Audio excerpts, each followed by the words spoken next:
Right, reka mbasuhuze kandi mbifurize kumererwa neza mwese aho muri mu bice bitandukanye by'iki gihugu cyacu. Hari ababa bari mu majyepfo, hari ababa bari amajyaruguru, iburengerazuba, hari ababa bari iburasirazuba, yewe na hano mu mujyi wa Kigali, tutibagiwe n'abadiaspora baba bari hanze badukurikiye kuko ntago babura bayirawe. So twizere ko rero mwese mumeze neza cyane, amahoro y'Imana abane nawe. Twizere ko icyumweru uri kugisoza neza. Amakuru aba yarabaye menshi cyane. Aka kanya rero niyo mpamvu ngiye kugusaba twerekeze hano ku rukiko nahagiye kubera urubanza rwa Titi Brown. Ngira ngo Titi Brown twamugarutseho hano, mwaramwumvise amakuru yiwe. Titi Brown rero hano ku rukiko nahagiye kubera urubanza, aho Titi Brown agiye gusomerwa imyanzuro y'urukiko, tukaza kuba tumenya rero icyo urukiko ruri bwanzure kuri uru rubanza rwa Titi Brown. Titi Brown, wenda dusubiye inyuma gatoya, hari amagambo yatangaje mu ibaruwa yayanditse ku munsi w'ejo. Wenda reka tuyagarukeho gatoya ubundi tuhite twinjira neza mu rubanza hano, mu rubanza rugiye kubera hano ku rukiko, kugira ngo twumve imyanzuro iri bufatwe, byose tubibahereze 5 kuri 5 mumenye amakuru kugiye. Iyi ni Star Galaxy TV, nitwa Kebrice Umugwaneza. Nyemerera rero tubane muri rubanza tumenye ibintu byose ukuntu byifashe. Umubyinnyi Titi Brown, nyuma yuko abonye inkuru ikitangazamakuru nyarwanda cyari cyanditse kigaragaza abihishe inyuma y'urubanza rwiwe, kigaragaza ibintu byose, inguni zose, yatangaje amagambo yatunguye benshi, amagambo akomeye. Titi Brown abinyujije mu ibaruwa yandika ashimira umunyamakuru wari wakoze iriya nkuru, amubwira uti ni ukuri wongeye gutuma nigarurira icyizere.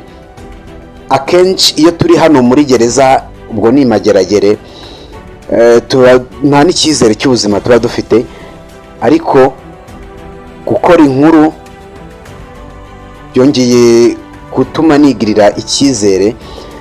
Niyo mpamvu mfashe aka kanya gatoya ngo ngushimire, ni ukuri warakoze. Ayo yari amagambo nyine Titi Brown ari mu ibaruwa yandikiye umunyamakuru wari wakoze iriya nkuru, agaragaza ko hari abantu bihishe inyuma y'urubanza rwa Titi Brown. Ikaba ariyo mpamvu amaze imyaka igera kuri 2 ari muri gereza afungiwe imageragere, nyamara Titi Brown nta butabera yigeze ahabwa. Nyuma yuko iyi nkuru ikozwe, nibwo abantu benshi bahagurutse bavuga ati ariko burya koko Titi Brown ashobora kuba arengana.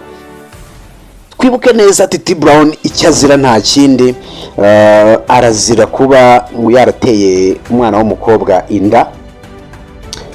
Nyamara nababwiye ko mu mezi yashize nibwo bagiye gupimisha DNA basanga Titi Brown mu by'ukuri ararengana, ariko nubwo kwa muganga basohoye iyo myanzuro nta kintu kinini kigeze gifatwa ngo kigaragaze neza ukuri. Cyavuze ko Titi Brown babonye nta DNA ze zirimo. So rero ibyo bikaba byaratumye n'ubundi twibaza uti amakuru bashakaga aturutse kwa muganga ko yaje agaragaza ko Titi Brown atarimo, nukuvuga ngo nta bahuriye n'ibyo bapimaga. Kubera iki Titi Brown urubanza rwe rwakomeje kugenda gake gake, kandi nyamara uwo mukobwa bivugwa ko yateye inda, bikaba bivugwa ko n'ubundi yahise ayikuramo muri ibyo byumweru 2. Abantu benshi nakomeje kugenda mbona bavuga uti uwo mukobwa natekereze neza, abanze arebe neza umuntu wamuteye iyo nda, ntago ari Titi Brown. Abantu benshi rero niko bakomeje kugenda babivugaho. Turi rero ni ku rukiko, niho hagiye kubera urwo rubanza, araza gusomerwa imyanzuro yose y'urukiko. Ubwo nibwo turi bite tumenya ese Titi Brown bigenze bite.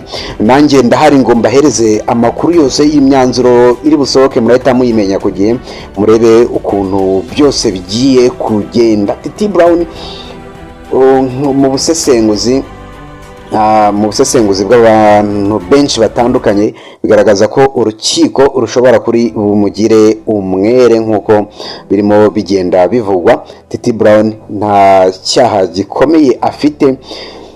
Urubanza rwiwe rero rugiye kubera hano ku rukiko ni urubanza navuga ko ndimo mbona abantu benshi baje biteguye kumva imyanzuro igiye kuhabera. Nyemerera twinjiremo rero tumenye ibintu byose uko bimeze, umenye amakuru menshi ahangaha, nanjye ndagenda nyaguhereza ubundi byose ubimenye. Ariko ni nako nabonye abantu barimo hano nyine bavuga ibintu bitandukanye kuri Titi Brown n'ubuzima yarabayeho hariya imageragere. Nawe ubwe yitangarije. Titi Brown yavuze ko ubuzima yarabayeho imageragere ni ubuzima butari bworoshye, ubuzima nyine bwabo hahandi ubona icyizere cyaratakaye, ubona ibintu byose byaragiye byaragusize, ukabona nyine nuko ibintu bimeze nyamara ntacyo ufite cyo kubikoraho. Ntago yarazi yuko n'uru rubanza rugiye kuba ruzabaho, nubwo n'ubundi tutazi imyanzuro igiye kuruturukamo, ariko ni ibintu n'ubundi nawe yiteze ko wenda bishobora kuri bugende neza. Ibi byose byabaye nyuma y'uko tumenye ko hari abantu babiri bihishe inyuma y'urubanza rwa Titi Brown. Twibuke neza ku nkuru yanditswe n'igitangazamakuru Inyarwanda, cyasobanuye neza ko hari abantu babiri bihishe inyuma y'urubanza rwa Titi Brown, ikaba ari nayo mpamvu itumye ageza ku myaka 2 yose akifunze. Uyu mubyinnyi Titi Brown, amakuru dukesha bamwe mu bantu bamurebera banamukurikirira hafi, batubwira ko Titi Brown kuri iki cyaha ashinjwa ari umwere 100%. Bashingiye ku myanzuro yaturutse kwa muganga igaragaza ibyo bari bapimye, Titi Brown ni umwere. Ubu rero nibwo hagiye gusomwa imyanzuro y'urukiko iri buze kugaragaza neza, inatanga ishusho y'ukuntu iyi kese yifashe. Abantu benshi bategereranyije iyi nkuru amatsiko menshi cyane, bibaza ese biraza kugenda bite nyuma y'uko tubonye ukuri kose, nyuma y'uko tubonye impamvu yatumye bigenda uko nguko. Ariko nanone abenshi bakibaza ese ibyo byatangajwe n'igitangazamakuru Inyarwanda byo byaba ari ukuri? Aho ngaho buri wese ahita ashyiraho akantu ko kwibaza ese koko ni ukuri.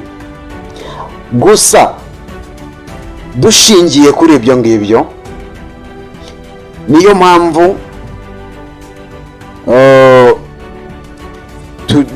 wenda ntabwo nahita nanzura aka kanya, reka dutegereze urukiko ibyo rugiye kuvuga, hanyuma turaza twanzura nyuma. Ariko hari ibyo dushobora gutekereza n'ubundi biri buze biri mu myanzuro y'urwo rukiko. Titi Brown, icyambere, ntago mbona Titi Brown yongeye gusubira imageragere. Niko ntekereza, nawe ufite uko bitekereza. Nshingiye kuri aya makuru mfite, ntago mbona Titi Brown yongeye gusubira imageragere. Reka wenda dutegereze turebe uko ibintu bimeze,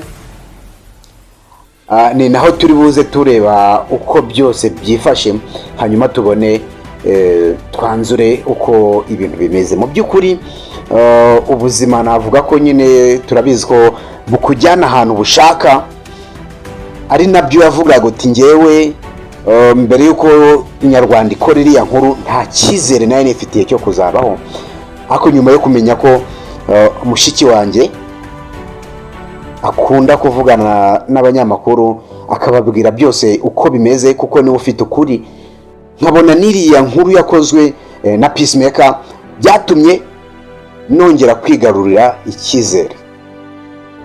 urumva navuga ko rero ari ibintu biba bitoroshye. Reka kamera zacu tuzerekeze mu rukiko turebe uko bimeze, turaza kugenda tubahereza update uko bigenda nyine bimeze, uko biba bimeze turagenda tubahereza ama update. Nitake Bruce Umugwaneza, kora subscribe hanyuma ubone izindi update hano kuri Star Galaxy TV.